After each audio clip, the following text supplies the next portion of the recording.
Hello everyone, जी अध्ययन channel में आपका स्वागत है। इस वीडियो में बात करेंगे भारत में शिक्षा का उदय एवं विकास।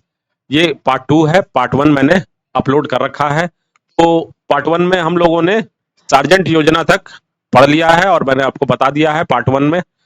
और पार्ट 2 में अभी देखेंगे राधा कृष्णन आयोग, विश्वविद्यालय अनुदान आयोग, कोठारी आयोग, नई शिक्षा नीति, आचार्य राममूर्ति समिति, यशपाल समिति और नई शिक्षा नीति जो न्यू एजुकेशन पॉलिसी है उसके बारे में बात करेंगे। तो आइए देखते हैं।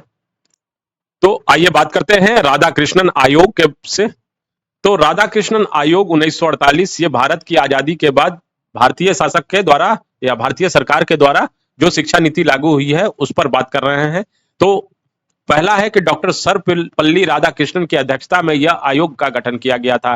किस आयोग का? राधा कृष्णन आयोग। जैसा कि आयोग से नाम भी पता चलता है कि सर्वपल्ली राधाकृष्णन का आयोग का गठन 1948 में किया गया तथा अगस्त 1949 में ये इसका रिपोर्ट पेश की गई। इसमें विश्वविद्यालय पूर्व शिक्षा का 12 वर्ष का अध्ययन का सुझाव दिया गया। शिक्षा को समवर्ती सूची में रखने का सुझाव दिया गया। विश्वविद्यालय में कम से कम 180 दिन की पढ़ाई हो और विश्वविद्यालय की देखरेख के लिए विश्वविद्यालय अनुदान आयोग की स्थापना होनी चाहिए। ये सुझाव राधाकृष्णन आयोग के द्वारा दी गई थी। तो आइए देखते हैं। जो अगला है कि जो आयोग विश्वविद्यालय अनुदान आयोग का सुझाव जो दिया गया था राधाकृष्णन आयोग की तरफ से, तो डॉक्टर सर्वपल्ली राधाकृष्णन आयोग की सिफारिशों पर इसकी स्थापना की गई थी। तो आपने देखा कि किस तरह से 1948 की आयोग की सिफारिशों पर विश्वविद्यालय अनुदान आयोग का गठन हुआ और 1956 ईस्वी में संसद के अधिनियम के द्वारा आयोग के स्वायत्ता पूर्ण पर नियत पद अर्थात ऑटोनोमस दे दिया गया।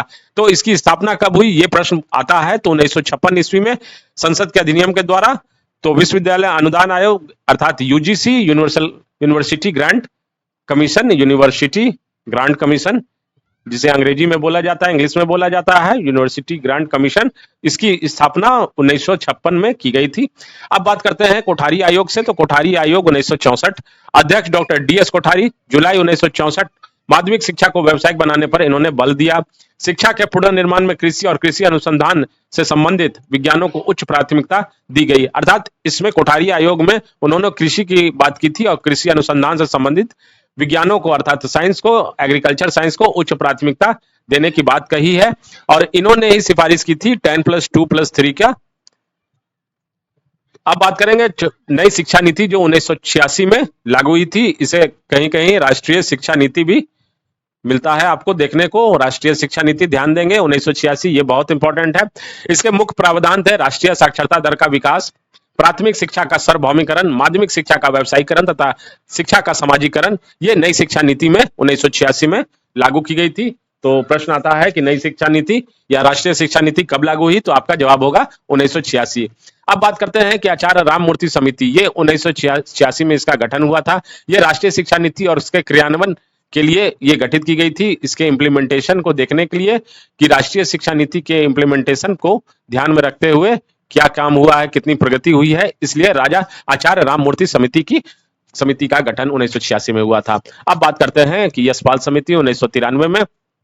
इसमें समिति के द्वारा सुझाव दिया गया था कि बच्चों की पुस्तक के बोझ को कम करना, अर्थात उनके बैग में जो पुस्तकें थी उनका बोझ को कम करना, परीक्षा प्रणाली में सुधार करना और छात्रों की उपस्थिति में वृद्धि करना, अर्थात अटेंडेंस को बढ़ाना। ये सारे मुद्दा यशपाल समिति के द्वारा दी गई थी, सुझाव दी गई थी।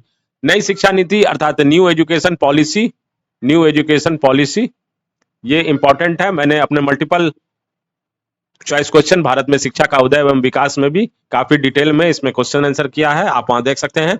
1986 में राष्ट्रीय शिक्षा नीति के 34 साल बाद यह नीति आई। भारत सरकार 29 जुलाई 2020 को इस नई शिक्षा नीति की घोषणा की जिसे न्यू एजुकेशन पॉलिसी 2020 नाम दिया गया। तो आपने देखा कि किस तरह से नई शिक्षा नीति को 34 साल बाद, जो राष्ट्रीय शिक्षा नीति थी 1986 उसके 34 साल बाद यह नीति आई थी और भारत सरकार ने 29 जुलाई 2020 को इस शिक्षा नीति की घोषणा की थी और इसे न्यू एजुकेशन पॉलिसी अर्थात NEP 2020 भी कहा जाता है। इस नीति के तहत 2030 तक 100% युवा और पौध साक्षरता के लक्ष्य को प्राप्त करना है। नई शिक्षा नीति में सबसे खास बदलाव इसका प्रारूप है 5+3+3+4, क्योंकि पहले जो शिक्षा थी वो 10+2+3 की थी। अब जो प्रारूप हो गया है वो 5+3+3+4 का हो गया है। इसमें कुछ सुझाव भी दिया जा चुका है कि पढ़ाई अधूरी छोड़ चुके बच्चों की स्कूल में वापसी के लिए उपाय करने का सुझाव दिया गया है। कुछ छोटे बच्चों के लिए भी उपाय दिया गया है। तो ये सब बातें मैंने मल्टीपल चॉइस क्वेश्चन आंसर के में दिया है, आप वहां पर बनाए जाके देखें, काफी इंपॉर्टेंट है। तो आइए, ये भारत में शिक्षा का उदय एवं विकास ये कंप्लीट हो गया। अगर आपको वीडियो पसंद पड़ा हो, इससे जानकारी मिली होगी, तो जरूर लाइक और सब्सक्राइब करें, लाइक और सब्सक्राइब करें, और बेल आइकन बटन दबाना ना भूलें, जिससे आने वाले वीडियो से आप अपडेट रहें। और कोई प्रतिक्रिया हो तो जरूर, मैं हर एक सब्सक्राइबर को कहता हूं कि कोई प्रतिक्रिया हो तो आप बेझिझक मुझे कमेंट बॉक्स में दें। धन्यवाद, मिलते हैं नेक्स्ट वीडियो। और मल्टीपल चॉइस क्वेश्चन आंसर जरूर बनाएं। धन्यवाद, थैंक्स।